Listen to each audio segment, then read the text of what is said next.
What's up, everybody? It's your boy Chef, and today we're going to be helping out Newcastle Big Boy. They're a Silver 1 slash Gold 3 Invisible Woman main, so they're just starting to break into the upper half of the medal ranks. And with that being said, there's going to be a lot of really great things we're going to be talking about that become much more important when you start playing at this level.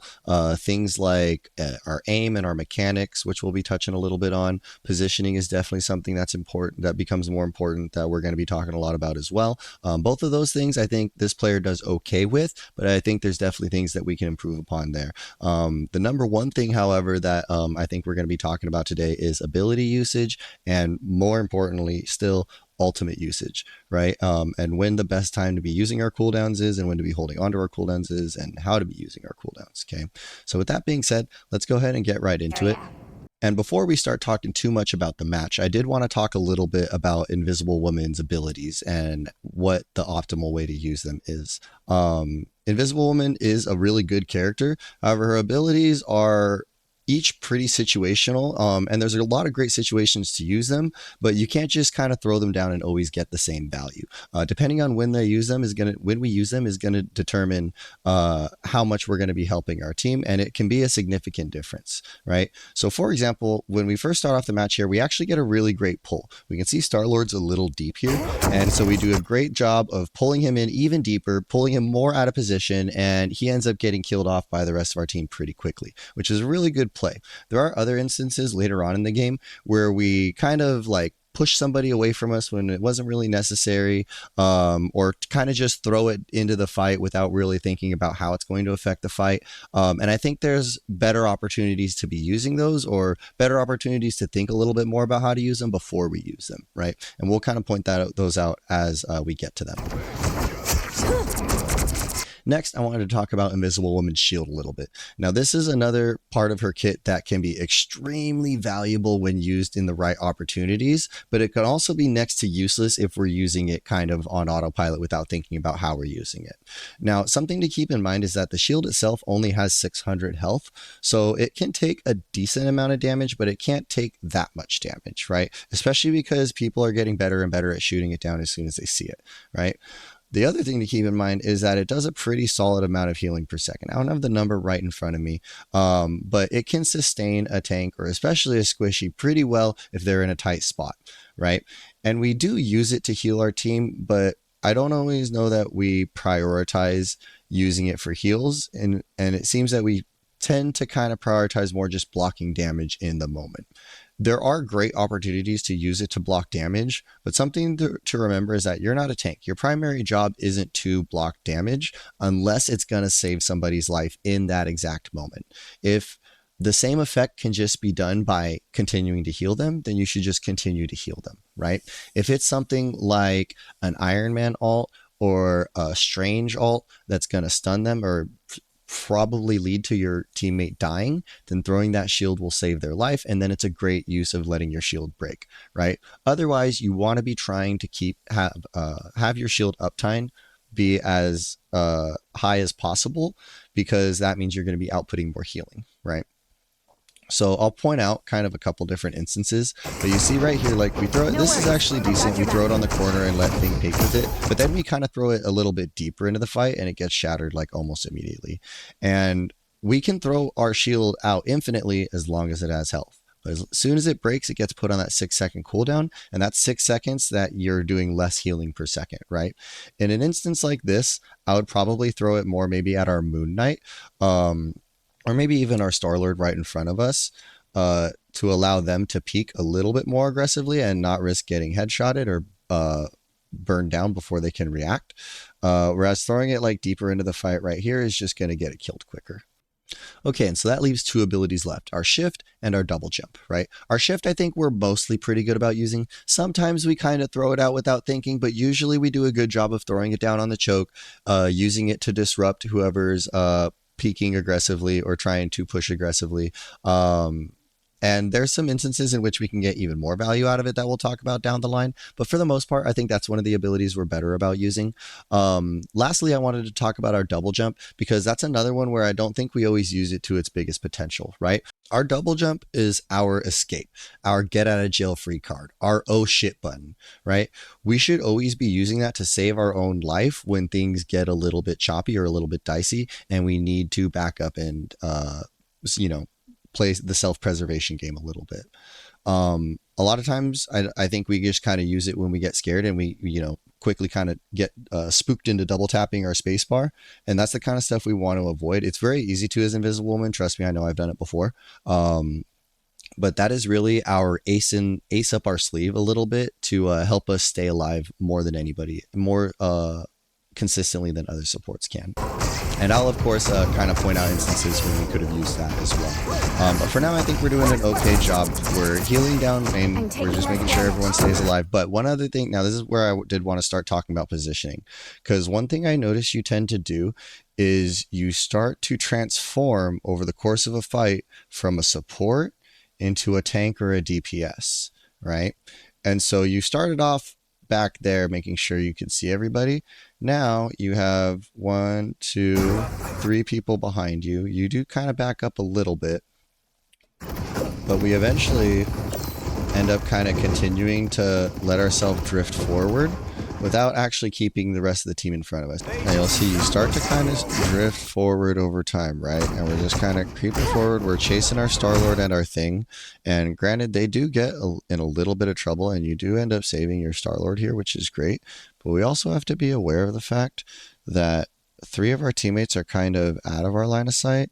And say if Hela lands a couple headshots on them, or maybe they get blinded by their cloak, or Thing kind of pushes around and starts jumping on them, they could be in a lot of danger and we might not notice. So it's important to kind of position ourselves a little farther back, so that we always try to keep as much of our team in our line of sight as possible, right? And that's going to kind of start happening a lot throughout the match, where we start kind of drifting forward or drifting onto a flank and start thinking too much like a tank or too much like a DPS and not enough like a support. A support needs to be in the back line, trying to keep as much of their team in front of them as possible and away from the enemy team, right?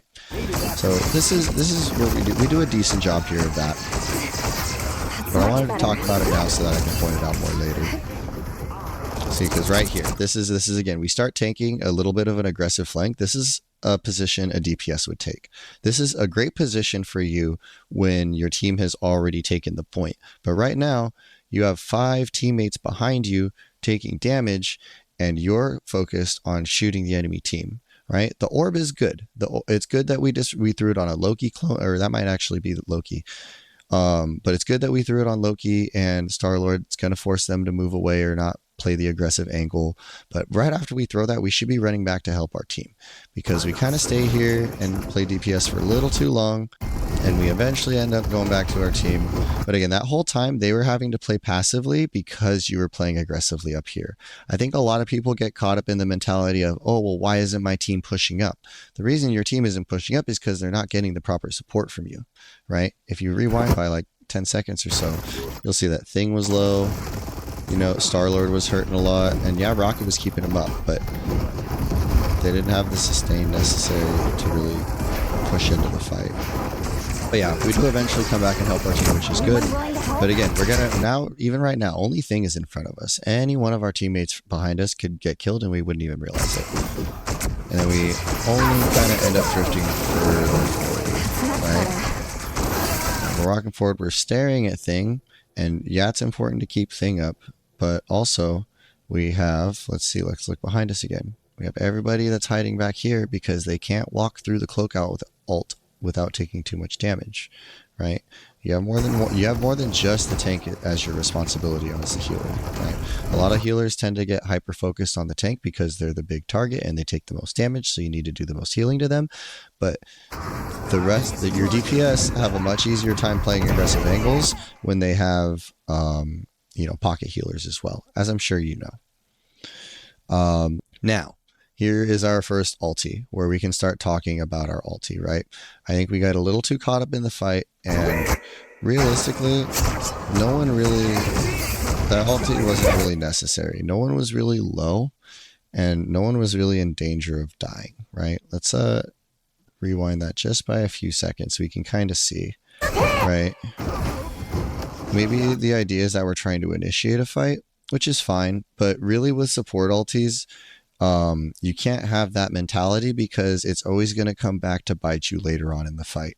We can kind of look right now, and none of their DPS have ultis yet, but they could very quickly have ulti again before you have ulti, and that's going to spell trouble when you don't have a response to a Hela ult or a Star-Lord ult, which is going to become a problem later on in the match. For right now, we can see though, Star-Lord dies, right? We already can't save him, and I think maybe because we saw Star-Lord die, we were a little worried about the rest of our team, but look at this. Everyone's completely full health. There's no reason to use it right now. We don't really even use it on point, so it doesn't help us get onto the point. We do end up winning the fight, but I would be hard-pressed to say it was because of this ulti. In fact, I'd be hard-pressed to say this ulti had much of an effect at all. It was realistically only two enemies left on the point. I think the rest of them had died or staggered and were coming back still. So this was just kind of a fight you guys, a war of attrition that you guys won over time.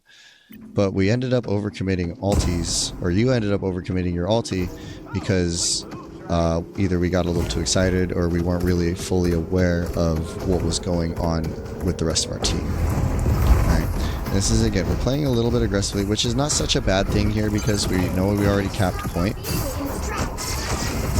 But even now, see, we let Star-Lord die. Star-Lord, where was Star-Lord? Where is Star-Lord?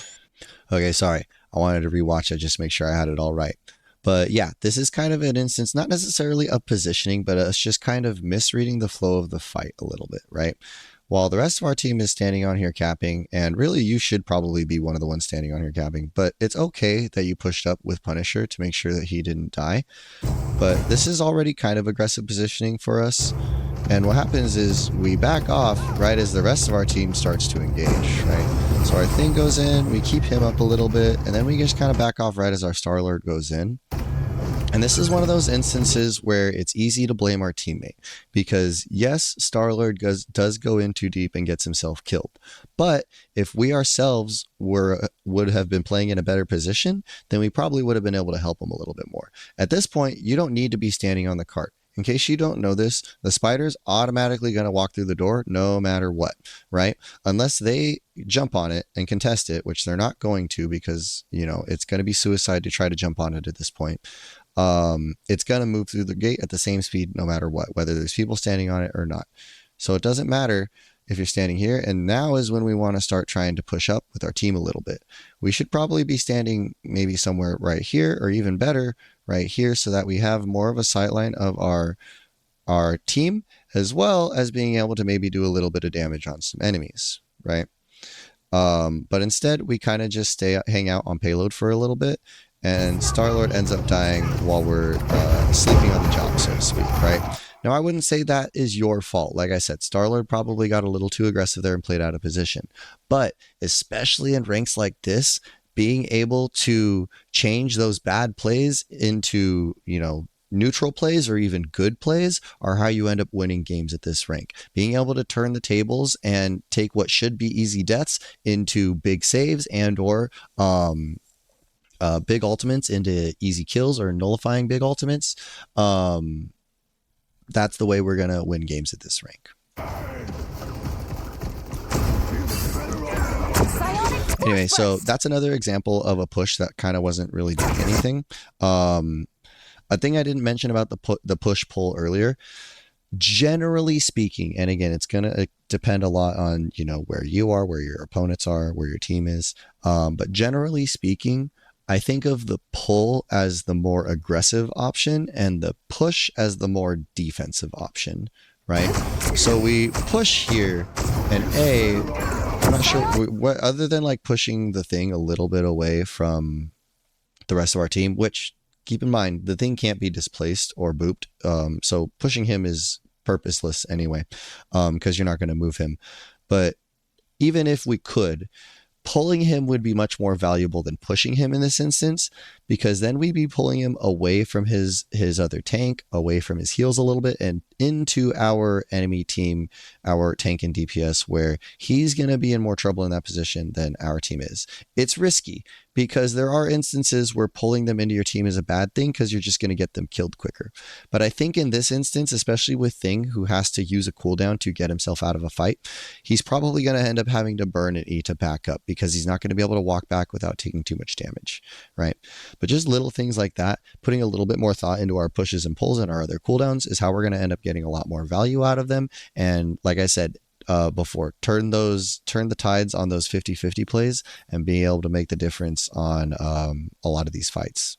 Okay, and then here's a great example of where I think we get a little too caught up in the heat of the fight and we lose track of what's going on. Again, there's another kind of push we just kind of throw into the fight without really thinking about what it's going to do. Just moving the whole team 6 inches forward or back isn't going to do much unless you're singling somebody out, right? If you just get the mag and you don't get anybody else on their team, then it might be a little bit more valuable. But as is, we end up just kind of pushing mag, you know, towards his healers a little bit, which if anything just helps him. But after that, I think we throw our shield down to save somebody. We throw our shield down and we save Raccoon, which is excellent. That was actually a really good use of the shield. Okay, what we should do right after that though, or almost right after that, as soon as Rocket gets a chance to heal a little bit, is call it right back, because it gets destroyed pretty quickly because it's just sitting there, and now it's again on that 6-second cooldown. Whereas if we called it back, it would have been able to recharge, we would have had it in our pocket, and maybe we could have thrown it at Moon Knight or the Thing right here and helped him out a little bit. We do kind of end up keeping the Thing up. We have decent aim here on the Thing, but this is where we should have been kind of probably predicting that things were going to go south and double jumping out of there a little sooner, right? Probably, especially as soon as you got windowed, that's the first thing I would have done was double jump. We never want to die having the double jump on cooldown still, because that means we had a free get out of jail free card that we didn't use, right? Right here, even at 16 health, Thing is just a melee character. If we can manage to jump out of his range and get maybe up to that high ground, or even just jump back here further where he can't punch us, we might just be able to save ourselves, right? And if we reacted to that even a little bit sooner, and realize that probably dropping down here in the first place wasn't a great idea, and that keeping the high ground probably would have been the better option. But either way, observing what was going on here a little bit more before we dropped down would have told us, you know what? They have their whole team right there, and my tank is about to die and he's running for his life. I probably shouldn't drop in between the two of them, right? If the Thing dies, the Thing dies, but don't let his death be your death as well. You still have an escape option going back here. You have their Star-Lord in your way, but again, that's what our double jump is for. We double jump around him. He can't find us because we're invisible, and then we get back to spawn and heal. Unfortunately, instead, we get melted down. That's going to happen. That's okay. I will say I think you do end the game with like one of the least amount of deaths on your team, so it's not like you're totally feeding all the time, but there are definitely instances where we probably could have survived, or at least kept ourselves up a little bit better, and kept ourselves in the fight better. Now that we're back though, let's see here. I think we do kind of throw our shield a little, or no, sorry. Yes, we threw our shield down. Another thing to note about the shield, that is one of your only two sources of self-healing. You self-heal when you go invisible, so your double jump is also beneficial for that, and your shield will heal you as well as anyone else around you. So throwing it next to somebody next to you, like a Moon Knight that's trying to kind of also hang in the back line and shoot from far away, the benefit's going to be twofold, because it's going to keep you up, it's going to keep him up, and it's going to protect both of you, right? You do it, I think, a somewhat decent job of shooting here, but I think we do tend to let our aim get a little sporadic at times. Like, let's kind of watch, right? We kind of throw another Vortex Field for no reason. Sorry, wait, is Vortex Field the push? Yeah, Vortex Field is the push. No, sorry, Vortex Field is the shift, but we do also push. And again, I think we try to push the Thing away. Remember, you can't do anything with the Thing. It might have looked like you pushed him away, but I think he just jumped on his own. But yeah, look right here. We're kind of like not thinking a ton about where we're aiming. And I think, well, I shouldn't say that. You're thinking about where you're aiming, but I think your aim is a little sporadic. And I think it might be because our sensitivity is a little on the high side. I will say, I don't know how much hero shooter experience you have before, but you typically want to play on a pretty low sensitivity, given how fast and how frantic and sporadic everything can be, and how movement can be.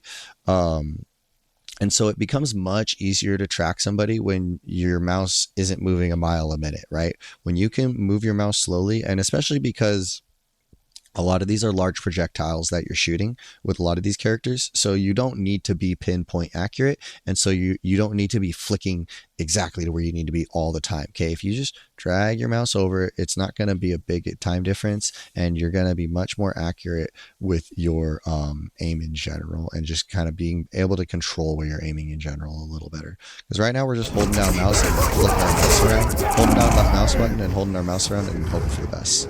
There we got melted, and it's not like a ton we could have done there other than probably back off a little sooner. Because I think, again, we're getting a little too caught up in the fight and noticing that, like, you know, their team's right in front of their spawn. Oh god, everyone's dying, everyone's getting hurt. But where we're standing here, see, we're right in front. We should never be frontlining as Invisible Woman, even if you're only 10 feet out of spawn. If the enemy is 10 feet from your spawn, then you need to be in the spawn door, peeking and shooting like this, right? Let your DPS and your tanks push them back. That's their job, right? And you got to kind of have a little bit of faith in them to do that, even if they're not always the best teammates, because they're going to have an easier time doing it than you are, as Invisible Woman at least. Okay, so here's another instance of just, like, you know, questionable decision making. We try to pick a fight with the thing by doing the one thing in our kit that has no effect on the thing. It comes charging at us and hurts us. Luckily, our thing comes and helps us out a little bit here. But at this point, we're already half health, and again, thing does eventually get killed because he ended up getting too caught up trying to kill you. But just because you forced him to make a mistake doesn't mean it was a good play, right? That was still a little bit unnecessary on your part, because technically speaking, you didn't have anything to do with that kill other than being the bait and looking juicy, right? Your thing and your Punisher did all the dirty work, so to speak. And now here is another instance of us kind of misusing our ultimate a little bit. It's easy to hear an enemy ulti and instantly or instinctively just throw your ulti down in response. But if we take a couple of seconds to think about what we're doing before we do it, we would realize how bad of an idea this is. First of all, I'm pretty sure Magneto's their only teammate in a 5-mile radius, right? They do have their Star-Lord sorta over there vaguely, but realistically, this is a 1v5, right? Magneto is surrounded by enemies, and this is kind of a terrible ult on his part. That does not mean you need to ulti in response to his terrible ult and make your ult a terrible ult as well, right? Because another thing to keep in mind is Magneto's ult is not countered by our ult, other than the fact that it makes our team harder to hit because they're invisible. But Magneto's ult is a one-shot, and one-shots are the one thing your ultimate does not stop. So as soon as Magneto throws this ball, he walks inside so that he can seize what he's shooting. Punisher unfortunately makes himself a sitting target by going into turret. You run away from Magneto's ult because I think you realize that you can still get killed by it, and then Punisher gets killed anyway, right? So your ultimate didn't save anybody. Magneto still dies, or Magneto would have died either way, so it's not like it confirmed any kills. So realistically, that was a 0 value ultimate. And I hate to, like, be harsh, but there's not really another way to put it, right? And so we need to be really careful about using these ultimates kind of carelessly, because in about 30 seconds, this is going to really come back to bite you in the butt. Maybe not even 30 seconds, maybe like 10 seconds. Because guess what? Now their Star-Lord is kind of looking for a flank. He goes all the way back here. We hear their Hela ulti. Star-Lord now sees a nice juicy opportunity to ulti, because unfortunately you guys have solo tanks, so that already kind of makes it a little easier for him. And you have a rocket. So you are the only support ultimate, i.e. the only ultimate that can counter his ulti or Hela's ulti.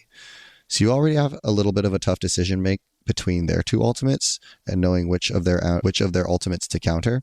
You unfortunately used it on Magneto's ulti instead of either of them, and now they both use their ulti. Something to keep in mind when you're playing any character, but especially support characters, is what ultimate counters your ultimate, and after you acknowledge that, being extra aware of their ultimates. For example, as Sue, our job is to counter DPS ultimates primarily. On their team is a Hela and a Star-Lord, both of whose ultimates are hard countered by your ultimate, right? So we should basically be saving our Q for whenever they press Q, right? That's almost the only time we should be ultimating, or using our ultimate, excuse me. Any other time is just opening up an opportunity for one of them to get a lot of kills. And that's basically exactly what happens, because they both ultimate and no one really has any protection. So you guys kind of just get burned down. You end up escaping because you do actually use your double jump. And that was a great use of your double jump. Unfortunately, it doesn't do anything for the rest of your team, so they still kind of get slaughtered a little bit. So right now we just want to be waiting to reset, and I think we're doing a pretty good job of that. That's okay that we, you know, sometimes you got to test things out to see if they work or not. I see we were trying to get to the high ground there. Do be aware that you have a jump pad right behind you that you can be using that I don't think we think to use. But I'm not going to harp on you too much for that. However, we do try it twice. That I will harp on you a little bit about, especially when we saw the jump pad. It's a valuable cooldown. We don't just want, I think we kind of just think of the double jump as a mobility tool. It's much more than a mobility tool. Against the world. Decent use of shift. Not really sure what we're double jumping there for. And again, this is where we start to magically transform from a support into a DPS player, right? Because we are on their backline. This is pretty much the last place we want to be. We're not even paying attention to our team. Yes, our team is safe for the moment, except not really. Our Punisher is already taking a lot of damage in his ult. He's trying to deal damage. He's trying to follow through with his ulti. We do throw him a shield, but again, we're more focused on their backline than our backline, right? And again, we kind of just continue to play DPS. We throw our heals out every now and then, and it is enough in this instance, but there's other cases where it's not. And even still here, we're still kind of just playing DPS, still just focused on the enemies, right? It's okay to be shooting the enemies, but you still should be paying attention to your teammates as well, because right now your Rocket's kind of doing all the healing. Where was that, Moon Knight? Yeah, so remember what I was saying about us not paying attention to our team and kind of getting a little too focused on the DPS? Let's watch what happens from Moon Knight's perspective. Moon Knight takes a bunch of damage. He takes some healing from Rocket. He hides a little bit, waiting to get healed up. He does get healed up again by Rocket. We start to step ahead. Moon Knight gets fried. Right, he does die really fast, but again, if his supports were behind him or more next to him, then maybe he would have survived that. And is it a little bit his fault for getting caught out by the Hela? Yes, partially. But it's also a little bit the healer's fault for letting him kind of be in a situation where he can get melted down like that. So that's a great use of shield right there. Putting shield in front of Punisher turret is always an awesome use of it. So it's good that we kind of do have some of awareness of its utility. It's great that we use it there. And that's another great pull on the Star-Lord. For whatever reason, we love pulling Star-Lord. I don't think we use the pull enough on other characters, though. Tanks that aren't Thing are great to be pulling pretty consistently. Any DPS on high ground like that, any supports on high ground. But yeah, there's times where I think we do a pretty good job of using our abilities, quote unquote, off of cooldown. And that's part of getting value out of them, because you want to be using them as often as possible, but you don't want to be mindlessly using them off cooldown. Every however many seconds, you know, whenever your abilities are coming off a cooldown, you want to be thinking, okay, are there any opportunities for me to use this? What's the best way for me to use this in this moment? Or is it better for me to hold on to it and have it ready for any other potential dangers that might arise? But in this case, that was a pretty good pull, especially because it forces Star-Lord to back off.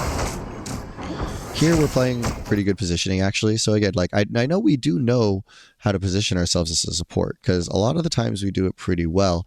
I think just without thinking, we start to drift away from that and don't catch ourselves until it's too late. All right. As you can see, again, kind of, you like to stand a little bit too far forward. You have 3 of your teammates behind you. Yes, Rocket's there to help them as well, but what if Rocket gets into danger? Rocket can heal himself, but not quickly. These 3 people are still your responsibility. Just because the front line is here doesn't mean you have to ignore the people behind you. So here's another like decent use of our shield, but again, we should be recalling it because it gets broken almost right away. And we could have just thrown it right there to kind of get some computing on what we did. And unfortunately, I don't think it would have made a ton of difference here. That was just a matter of being a little bit more aware, I think, and I think we just kind of turned around at the wrong time.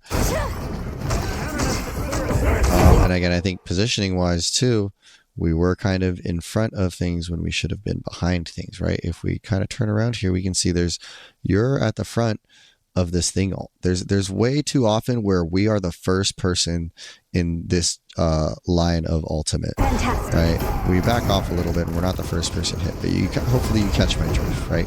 We should not be ever frontlining as a support, and there's way too many times where we kind of get caught being at the front of the fight. Like right here, right? So here's another such instance where, again, we start to play with a little bit more of a mentality of a DPS than a support, right? We kind of, once we come back from spawn, we immediately go on the flank, right? Where are our teammates? Our teammates still aren't really even back yet. And so it's okay. I wouldn't say optimal to peek and get a little bit of damage. It's not the worst thing in the world, but we definitely don't want to stay hanging out here when there's people behind us that might be needing help, right? And in fact, we kind of just get ourselves into a really dangerous position for no reason, and then jump on ulti and point when there's none of our team on point. And I'm not going to pretend to be a mind reader here. I'm not really sure what was going through your mind here. I think maybe we just got a little bit too tunnel visioned. Maybe we were thinking to sneak up behind the enemy team. Maybe we were just trying to contest. I'm not really sure. But this is, again, a little bit of an awareness fail here, because this ultimate doesn't really do much for anybody on your team except for yourself. And realistically, we probably, or did we waste our jump? Well, let's go back to your perspective for a second here. So right, yeah, we go on the fling, kind of fall into this hole, and I think that maybe spooks us because we get shot. We're still doing pretty okay though. See, we even have some overhealth from, I believe, Mr. Fantastic. We get a push off, but then again, I'm not really sure what makes us think this is a good idea. But this is why I wanted to really stress, for you specifically, Newcastle big boy, really think a little bit harder about how we're using our ultimates. We cannot just be pressing Q because it's fun to press Q. I got you covered. Now, I will say that your team ends up following up really well here, and they get a really nice Moon Knight ulti. And they're able to clean up the fight very nicely. Again, I don't think your ultimate had any effect on that fight though, because it didn't heal anybody. Really, I mean, maybe you could say it was a distraction for the enemy team, but I wouldn't say we want to be using our ulti solely as a distraction, right? Punish our ultis to clean up the fight, and your whole team kind of gets caught up in the everyone presses Q game. Another thing to be careful of, and I mean, you were the first one to ulti in this case, so it's not like this particular point applies to this particular fight, but in general, people in gold tend to overcommit ultimates a lot, or overinvest in ultimates a lot. Like realistically, you guys probably would have won that fight with just the Moon Knight ulti and cleaning up by doing damage normally, right? And using your abilities. However, people in gold often don't have faith in their teammates or themselves to be able to confirm kills normally. And so they feel like they have to ultimate to create enough of an advantage to make sure you guys win that fight. But realistically, you guys dumped like all your ultimates trying to get that, when having 1 or 2 extra ultimates for this next fight would have been really helpful, right? Again, not your fault specifically, or not addressed at you specifically in this case, but an important point to keep in mind for playing at this level in general. They look like they mean So here's kind of more of us again, getting a little too caught up doing DPS. Star-Lord does get killed. We do actually use our double jump to escape as well, which is nice. Clearly you needed some help. But again, we didn't even try to kind of help our team in that fight, other than just shooting the Star-Lord, which we were already doing. We should probably be turning around and dropping a shield. Was your shield on cooldown? Your shield was on cooldown, probably because we left it out too long. But if we would have recalled our shield, we could have turned around and dropped it on like our Punisher behind us, and then it would have protected and healed both of us a little bit more, right? Anyway, that being said, you still lived, and you have your shield back and you killed. Is it really clobbering time already, Ben? That one worked out pretty well for you guys. Only 60 seconds left. That was a decent push on the Hela. So I'll say in that case, I think that was good because Hela, especially let's look at the scoreboard. I think Hela's kind of carrying a little bit. Not really, actually. It's more the Star-Lord. But Hela has been putting a lot of pressure on your guys'. She definitely is leading in damage. So she's definitely been putting a lot of pressure on your friendly DPS. So I think in that case, it was good to push her off of that angle so that your Punisher could walk up a little bit without having to worry about getting headshotted.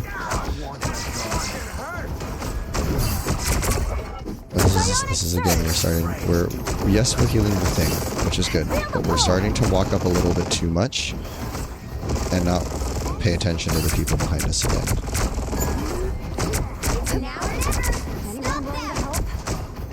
Shoot Loki clones, shoot Loki clones.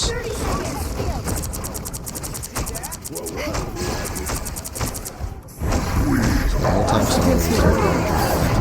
Eventually you did turn around, but it was like after he was already dead.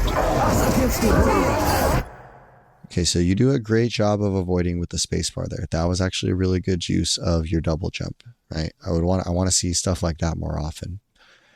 From here though, what do we do? From here though, again, we kind of go into DPS mode and we start shooting the opponents more than we're shooting more than we're trying to heal our team. Now we're trying to heal our team. Our team's dying fast, and we're kind of not doing enough to heal them. Right? We double jump away, and it's shoot the enemy, push the enemy we can't push, shoot the enemy, there we go, heal the friendly, heal the friendly, shoot the enemy, heal the friendly, shoot the enemy, heal the friendly, shoot the enemy, shoot the enemy, not healing, let him die, still shooting the enemy. Still shooting the enemy. Now we're healing. And at this point, people are already dead. So that might have been a decent ultimate, but unfortunately we can't really take that forward. And at that point, you guys have lost the fight. So why did you guys lose that fight? Let's re-examine a little bit. Let's zoom out and watch from third person, okay? And again, this isn't going to be me just blaming you for the loss of this fight, I promise. But we are going to watch it from the perspective of what we could have done differently. Okay, so I think this is a really great perspective to watch from. So let's see. So again, you're standing side by side with your Moon Knight. You got all this cover. The other thing to keep in mind with your positioning is healers really want to play in places where they can't be shot by the enemy, right? Back here, you have a ton of, other than the Star-Lord who's flanking, which yes, he's, you do have to keep flankers in mind. But with the exception of him, if you're standing behind this pillar, no one can shoot you right now. And you can do all the healing in the world to all of your teammates, with the exception of the thing a little bit, but he's going to come running back to you in a second anyway. But if you're back here, you have a much safer position you can heal from without having to worry about taking damage and being, singled out. As you can kind of see, we're still kind of at the front of it. We didn't really help with the Star-Lord at all. Moon Knight kind of is running away. He gets burned down. The thing is really low. Penny's really low.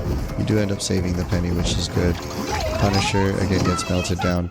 But again, this, like, where this camera is this is our quote-unquote backline right now, right? This is where we should be playing from. Supports play in the backline more often than not, right?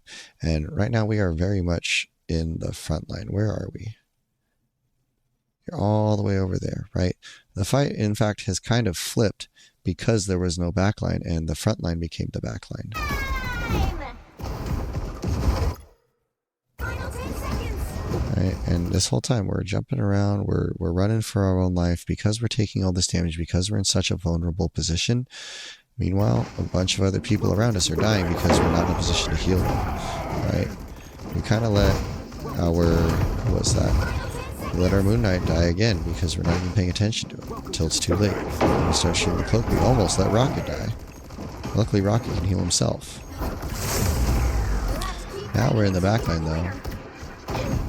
And even when Thing jumps towards us, we don't fully really look at him. We kind of heal him still, but it's kind of because he walks in front of us more so than because we're looking at him. And so again, I think also it's important to note that I think we kind of engaged. It was tight. It was tough because you guys were in overtime, but I think you guys still kind of committed to the fight when you were already down 1, 2, 3 people. Right? You have your Punisher coming back right now, but it's important to be aware of how many teammates you have up, because that's going to dictate how aggressive you can play. However, you guys right now, I would be barely touching that corner, and that's it. I would not be running all the way up to the front where they have 6 enemy players. Right? Anywho, fortunately, that's the end of the fight, and you guys aren't able to capture it all the way. But I will say, matches that end like this are still very, very winnable. There's still plenty of opportunities to turn these potential losses into potential wins.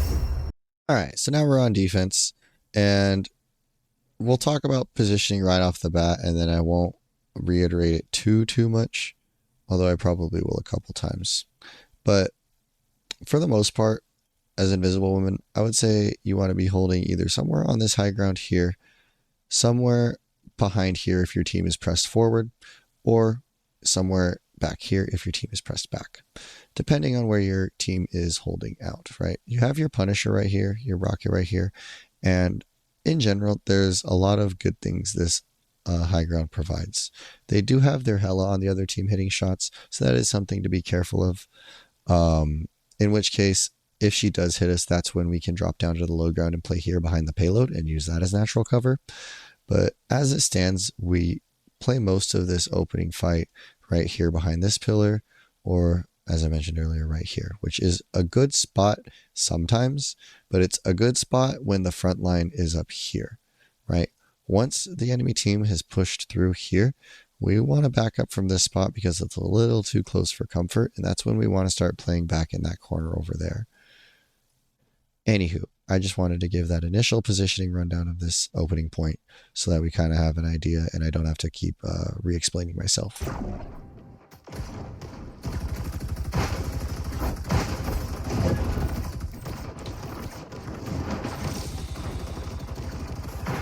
But yeah, hopefully, as you can see, even just, hopefully these third-person shots kind of give us a better idea of why we're making positioning mistakes. I will say, Rocket wasn't really your fault there. I'm not really sure what he was doing over there, other than, I guess, helping Moon Knight. So their deaths aren't your fault. But even so, we only have one person in front of us where Punisher and Penny essentially have no healer right now, unless you decide to turn around. And again, we get kind of caught up playing the tank role and trying to fight the Groot as he comes up and tries to approach point. It's our job to let Winter Soldier and Penny do that. And instead be backing up and playing behind them so that we can pocket them. And again, something else to keep in mind with Invisible Woman is your shots go through people. So if you're standing somewhere back here shooting at Penny, you're still going to be doing damage at Groot. But then you're just getting twice the value, if not honestly more value, because you're also healing and doing damage at the same time, right? Instead, because we were a little too far up, we kind of end up getting melted down. This is another instance where our double jump really would have saved us, but we don't think about it quickly enough. That's okay though. That one took a little bit of a fast reaction to save yourself from. I won't disappear so easily. Okay. So lucky your team is still held by the time you get back. Hey, this is where we kind of aren't really sure a lot of what's going on, partially because of our positioning. We are in a better spot positioning-wise right now. But this is why I'm an advocate of the high ground, because if we were up here, we would have a much better view of what's going on, and a much better idea of who would need help when. Something I didn't mention before when I was talking about aim and mechanics, but is a very common thing amongst players in this rank, is players, especially supports in this rank, more so than anybody. But supports will tend to try to play closer to their teammates in order to hit them more easily, especially, I mean, when you're playing characters like Invisible Woman and Luna especially. But it's a subconscious thing that players in this rank do a lot in order to make sure they're getting a more consistent healing output, but they do it at the sacrifice or at the cost of their positioning. Right here we want to make sure we're as close to these guys as we can so that we can heal them, which is good, but we end up kind of losing track of what's going on because we're right up our Penny's ass. We can't even really see anything else of the match because Penny's right in front of us and we're not turning around to kind of look at Punisher or Rocket or Moon Knight. Bionic surge. Right, so at first it's okay, but especially as Groot starts to put more walls down, this is where our position starts to become worse, right? Even though we haven't changed our positioning, and this is why being fluid and proactive is important. Because while this position was good for us a few seconds ago, it's quickly becoming not good because we can't see our Penny anymore. Penny's going to quickly get in trouble. Moon Knight and Winter Soldier aren't technically out of our view, but they've kind of ceased to exist in our mind because we're too focused on other things. And so this is an instance where I'd either be rotating back or trying to make my way into this cubby maybe, or even jumping onto the high ground so that we can get a better view of what's going on. But as it stands, we kind of just stay behind the Groot walls. We do eventually end up jumping over there, but we don't get on the high ground. And from here, we take the aggressive play instead of the self-preservation play. Right? We stay in the front line. Even your Penny and your Punisher are smart enough to go back into cover at this point because they know they're going to die if they stay out in the open. However, you don't take that into consideration, and we're kind of just still fighting up at the front line looking for any enemy targets. We start shooting the thing. We are healing the Moon Knight at the same time, but again, we took a bunch of damage because I'm not even sure where we took the damage from, to tell you the truth, but we took a bunch of damage for almost no reason because we were standing out in the open. And now we're vulnerable and we have to back off. We survive. But again, your team wasn't really able to engage in that fight at all because you were busy dealing damage instead of staying back and healing them and protecting them. Right? Check this out. Right? While you're standing up here, Punisher takes a bunch of damage. He has to back off because the Rocket also doesn't notice him. The Winter Soldier is all the way over here fighting by himself. That's, again, more of a misplay on his part because he gets their group, but he also gets killed for it. But this whole time, Penny's having to run back into here and Punisher's having to stay hidden in cover. They're not able to step on point because they don't have any heals. Moon Knight's having to run away. And again, everyone's hiding because there's no one to keep them up. Moon Knight tries to touch, but he gets melted for it because now at this point you've had to back off and go get yourself healed too. Now Penny tries to contest, and this is where again our rank tends to be our downfall, because in a higher rank teammates might not stagger this badly, but as it stands your team kind of just starts going and fighting in one by one. And while, again, it's really easy to just get mad at our teammates and say, why is everyone staggering? Why is everyone going in one by one and fighting like that? And you can always be the difference in those situations, right? But you can't be the difference if you're putting yourself in bad situations like you did before, where you had to back off and heal yourself because we were standing on the front line, right? If we were properly in cover, then we might have been able to back up our teammates a little bit more in that instance, and then they maybe would have been able to group up a little bit better, right? And again, this is still us kind of staying and hanging out, staying on the front line and hanging out too much out in the open, right? We go back to your perspective. Clear the way. I think you use your jump to get away, but it doesn't actually accomplish anything because you keep shooting again right after. So you don't stay invisible. So you're still just, you know, visible out in the open and waiting for anybody to shoot you. We do kind of go into the cover. We're pushing up with Penny, and we're right on top of Penny, where realistically we could be, well, we couldn't be back here and healing Penny, but we should be backing up to here so that we have a better view of our team. Penny's eventually going to have to walk out and get healed regardless. But instead, we kind of just stay way too deep. So we stick to Penny to make sure that we can absolutely heal her no matter what. But what ends up happening is we get melted down by Star-Lord. We try to push him away, but he gets help from his team, and you get destroyed. And then here's again where we start to take the mind of a DPS a little bit, because we get rezzed, and our first instinct is to go to their backline. I don't know why we're going to their backline. There's no reason you should be trying to sneak back here and do damage. Invisible Woman does not do a lot of damage. She does not get kills unless there's an opportunity where a boop presents itself and you can push people off the map, which is pretty rare and situational, right? But again, we're back here. Our whole team is over here, and they need us, right? Our Winter Soldier is hurting. Our Punisher and Rocket are exposed, right? And this whole time that we're standing all the way over there dealing like pointless damage and I guess, you know, again, distracting them but not really doing anything else, there's a whole lot more we could be doing, right? Look at what you're doing during that time. Winter Soldier could potentially save that fight if he had some healing, but he didn't have any healing, right? And instead, you're just hanging out back here. You throw your shift, you're looking around for a pick or something, I'm not really sure, but we're just kind of standing there. Look, we even go invisible because we gotta do absolutely nothing for more than 6 seconds in the middle of a fight, right? And then by the time we do kind of rejoin the fight, it's already too late. Our whole team has died. And no, we didn't have ulti in that situation, but maybe if we had done a little bit more healing, then we would have had ulti by then. Maybe if we had ulti by then and we were in the right position, we would have been able to help our team. Because again, let's go all the way back to where you rezzed. So, you immediately get rezzed. So let's say instead of going to their backline, you immediately turn and go back here. So it takes you a couple seconds to walk over. We jump down. Already we probably would have had an opportunity to heal the Winter Soldier, right? We could have thrown our shield at him. We could have thrown maybe hit him with one of our left clicks. Anything would have made a difference here.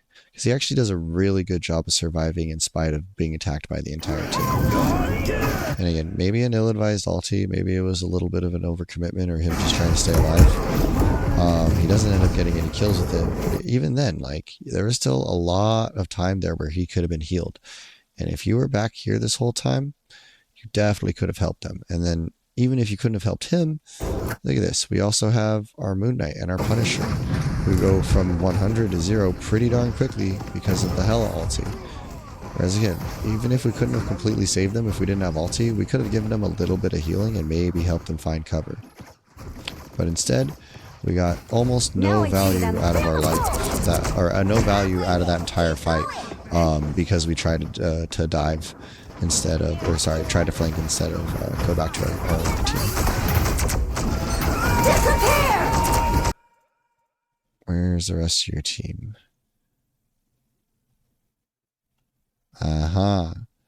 So yes, this is us getting a little too tunneled at the front end of the fight and not paying attention to the back end of the fight.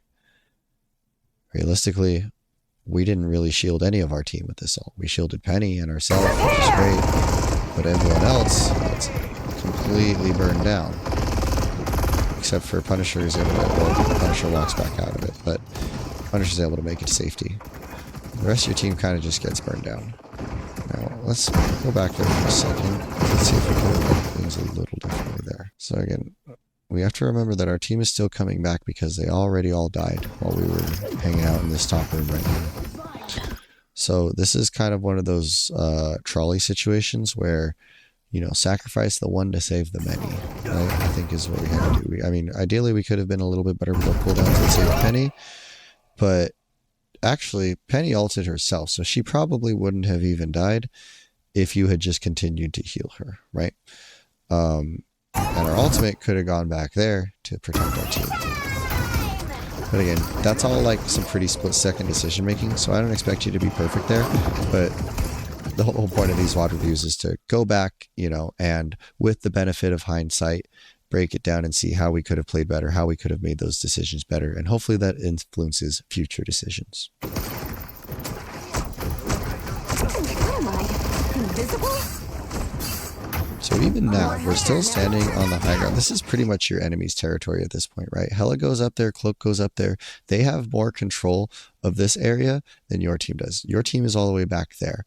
So we should have hightailed it quite a while ago. I think we do eventually end up doing that. Yeah, we stay invisible. We use our double jump well again. We make good use of our double jump, excuse me. No worries. Again, we probably should have just... Why did we not walk back to the team? Go invisible. But again, we kind of just... We turn back and I don't know why we're going over here. I'm not really sure what the thought process is here. Because again, there's not really a ton of value you can provide from this position, right? You're not reaching any teammates. You might be able to do a small amount of damage to them. You might be able to push them into the Moon Knight ulti, but you can do that from this side just as well as you can do it from that side. So realistically, going back here is not going to help us a whole ton, right? And they end up, again, a decent pull, but in this situation, it's just going to draw attention to you. Luckily, it doesn't, or actually it does. See, the thing notices you, and now he starts chasing you down. And again, we're just kind of caught out and we die. Maybe it worked a little bit better in bronze where you could play these aggressive, or even in silver too, where you could play these aggressive flanks and get easy kills and make a big difference. Gold is where you're going to stop being able to do that. You'll probably still find plenty of opportunities to, but you have to be a little bit smarter about it, right? We can't just literally stand in their backline and just shoot them and let them die.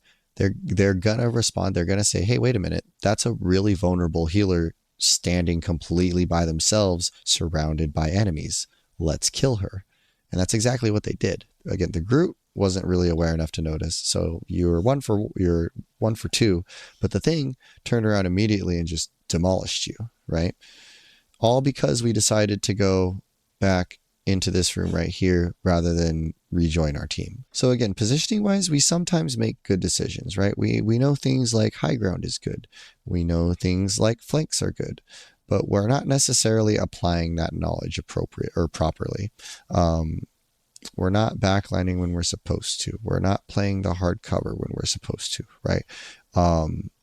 We kind of like have a couple pieces of the puzzle, but they're not necessarily in the right spots. And so we're not able to put the rest of the puzzle together. They're not in the right spots because we're trying to take tank-like positioning or DPS-like positioning when we should be taking support-like positioning, like right here. Okay. So we're not able to save the Winter Soldier. That's okay. There probably wasn't much saving him. I'm not sure why we just kind of stand still here. I think we recognize that the rest of our team is dead, and that we probably shouldn't go in.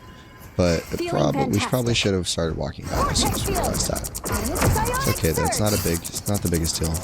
Okay, and then this is another instance of us taking, or rather continuing to hold some pretty aggressive positioning, right? We don't really need to be shooting through the group walls. There's not really any benefit other than doing a little bit of damage, which isn't ultimately, it's just going to get healed right back up, and it's not going to do you anything. How much ult charge did you get from that?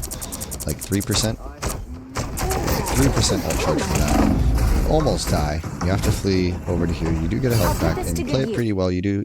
You have a good use of your double jump here. But now we're in, again, not great positioning. We're a little cut off from our team. We can shoot them sort of from right here, but also the enemies can shoot us from here pretty easily, right? And so we kind of end up getting stuck a little bit. We're not able to really heal our team that's getting ultied. Probably wouldn't have been able to save them from all of those ultis anyway, but it would have made more of a difference if you were in better position. You can see now you're kind of just cut off from your team for the rest of the fight. You try to, again, you kind of go on another little bit of a desperate flank. You stall it for a little bit, which, you know, I don't hate this play, but this is like those kind of desperation plays that, you know, we kind of just make because it's the only thing we can do, right? And fortunately it doesn't work. You guys still lose, and that's the match. All right, and so now to bring it all to a close, okay? I think biggest things for you, I know I said at the beginning of the match, cooldown and ultimate usage was going to be a big deal, and I think that is a big deal, especially ultimates. I think maybe over the course of that entire match, we had one significantly useful ultimate. And the vast majority of our ultimates got little to no value. So we definitely want to be thinking a little bit more about how we use our ultimates. Think about DPS ultimates that you can counter easily with your ultimate and try to be saving it for those. Be aware of what counters your ultimate, such as a Magneto ultimate, and just be aware of the state of the fight in general before you use your ultimate. If it's already a lost fight, if you're already down 3, usually it's not a good time to use it. If you're not with your team and you're just using it by yourself, it's probably not a good time to use it. I think the abilities themselves, we are okay about using, especially after watching it through a second time. There are instances where we could definitely save ourselves with our double jump, but there are also plenty of instances in which you do that. Being a little bit more careful with our shield, recalling it is a big thing for us. I don't know if I mentioned it explicitly, but F key is how you recall your shield. And whenever you recall your shield, it's going to start regenerating its own health, right? So if you keep it on a cycle of throw it out, bring it back, throw it out, bring it back, right click F, right click F, right click F, then you're going to be throwing it out and protecting people and deflecting damage and regenerating. Your shield uptime overall is going to be a lot better. Other than that, I think, especially again after watching it a second time through, I think positioning is a really big one for us, right? It's not that we take bad positioning, it's that we take bad positioning for the role that we're playing, right? I did take a little bit of a look at your profile, and while Invisible Woman is definitely your most played character by a decent margin, I noticed all of the other characters that we've played are tanks and DPS characters, and there's nothing wrong with that. But keep in mind that each role plays very differently, and you have to be adjusting your play style to that role. So biggest number one tip is definitely stay out of the enemy's backline, stay off of the flanks, try to be remaining in your backline, positioning yourself so that you can see your team and the enemy team can't see you. That's the gold standard of support positioning. If you can find a position where you're behind a wall, right? You're here, your team's here, the enemy's here. That's excellent, because then you're not going to take any damage and you're free to use any cooldowns you want on your team and keep them up and support them as you see fit. But yeah, thanks for watching again, guys. Hopefully you all found this helpful. Again, I've been trying to do as much of these as I can, so I'm going to be churning out more and more of these in the coming days and weeks, so look forward to more content. Again, as always, of course, like and subscribe and all that nonsense. It genuinely does make a big difference, and I definitely want to try and help grow this channel into something bigger, so I can't do that without your guys' help. So please and thank you, and otherwise I'll see you guys next time.